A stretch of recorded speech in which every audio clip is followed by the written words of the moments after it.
Hello నమస్తే welcome to దూత media. నేను మీ శ్రావ్య. కాళేశ్వరం ప్రాజెక్ట్ పై జరుగుతున్న విచారణ నేపథ్యంలో మాజీ ముఖ్యమంత్రి కేసీఆర్ ఈ రోజు కాళేశ్వరం కమిషన్ ముందు హాజరవుతున్న సంగతి తెలిసిందే. ఈ పరిణామంతో హైదరాబాద్ లో భద్రతా చర్యలు భారీగా చేపట్టారు.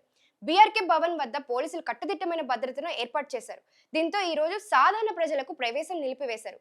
ఉద్యోగులు, అధికారులకు మాత్రమే లోపలికి అనుమతినిస్తున్నారు. జీహెచ్ఎంసీ కార్యాలయం వరకే వెళ్లే రోడ్డు తాత్కాలికంగా మూసివేశారు. పోలీసులు ట్రాఫిక్ ను ఇతర దారుల గుండా మళ్లిస్తున్నారు. మరోవైపు కేసీఆర్ ఫామ్ హౌస్ వద్దకు పలువురు బీఆర్ఎస్ కార్యకర్తలు చేరుకుంటున్నారు. పార్టీ హైకమాండ్ ఇప్పటికే ఎవరు అక్కడికి రాకూడదని, గుంపులుగా కదలకూడదని స్పష్టంగా తెలిపినా కార్యకర్తలు కేసీఆర్ కు మద్దతుగా ముందుకు వస్తుండడం గమనార్హం.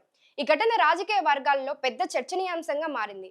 కేసీఆర్ కమిషన్ ఎదుట ఏం మాట్లాడతారు, ఆ వాదనలు తెలంగాణ రాజకీయాలపై ఎలా ప్రభావం చూపుతాయి అనే ఉత్కంఠ ప్రజల మధ్య పెరుగుతోంది. మొత్తం మీద కాళేశ్వరం విచారణ తెలంగాణ రాజకీయ రంగంలో ఒక కీలక మలుపుగా మారనుంది.